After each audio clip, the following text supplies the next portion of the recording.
நேற்று Indian government 23 talk ப்ரீட்ஸை pan பண்ணியிருக்காங்க, dangerous to human பீயிங்னு சொல்லிட்டு. இந்த ப்ரீட்ஸோட லிஸ்ட் எல்லாம் டிஸ்கிரிப்ஷனில் கொடுக்குறேன், வீடியோவோட சைட்லையும் போஸ்ட் பண்ணுறேன். இந்த ப்ரீட்ஸை இனிமேட்டு இந்தியாவுக்குள்ளே இம்போர்ட் பண்ண முடியாது, ப்ரீட் பண்ண முடியாது, பெட்டுன்னு சொல்லி சேல் பண்ண முடியாது. இதை கம்ப்ளீட்டாக பேன் பண்ணியிருக்காங்க.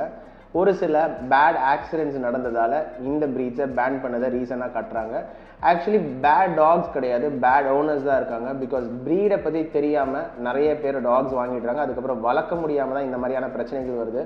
ஒரு சில கார்டிங் ப்ரீட்ஸை எந்த ப்ராப்பர் எக்ஸசைஸும் ட்ரைனிங்கும் இல்லாமல் வீட்டில் வளர்க்குறது இன்னொரு முக்கியமான காரணம். நானே இந்த பேன் லிஸ்ட்டில் ஒரு 3 டாக் ப்ரீட்ஸ் வச்சுருக்கேன்.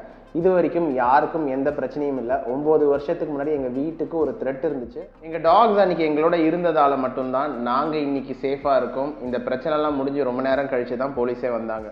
இந்த பேன் கரெக்டாக தப்பான்ற உங்களோட கருத்துக்களை இந்த வீடியோ கீழே பதிவு பண்ணுங்கள். என்னை பொறுத்த வரைக்கும் இது சரி கிடையாது. இந்த ப்ரீட்ஸை வளர்க்குற ஓனர்